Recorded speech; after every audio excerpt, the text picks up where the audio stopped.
has finally found his new team. What's going on, y'all? Faiz Sports Talk back at it with another video talking some NFL, talking NFL offseason. And reports have now surfaced that Adrian Peterson is no longer a free agent. He is closing in on a deal with the New Orleans Saints for about $3 million. I think it's a one-year deal. So AP going to the Saints, finally has found his new team. Initial thoughts about this signing.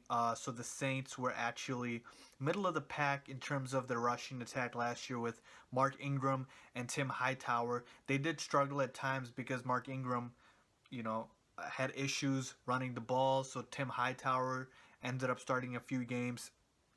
But it was not obviously a point of weakness. Mark Ingram still had 1,000 yards rushing last year.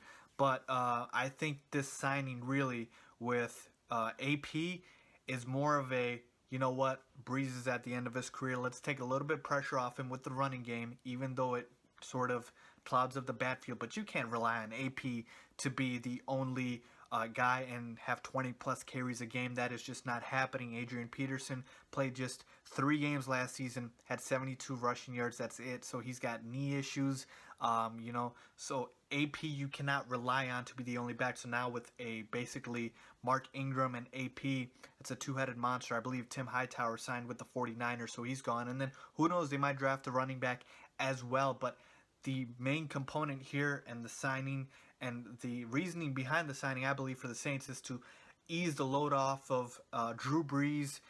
They don't want him throwing the ball as much. They don't actually even want a 5,000-yard season from Drew Brees. So it looks to be to get a more balanced attack in that offense, and I am all for it. I like it. I like this move for the Saints. And the money, $3 million. I mean, I know AP is old and washed up, but this guy is just 2 years removed from a rushing title in 2015 when he led the league with a little over 1,400 yards. So it's crazy what the market is right now for Adrian Peterson, but I guess that's why he was not signed and it took this long.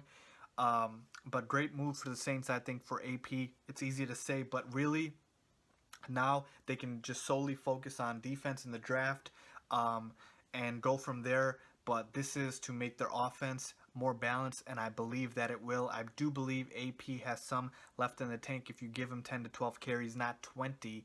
And I think the Saints are good to go from there. What do you guys think about this move from the Saints? Is it a good move, bad move? How much does Adrian Peterson have left in the tank? Leave a comment down below. And as always, don't forget to subscribe. Thanks for watching.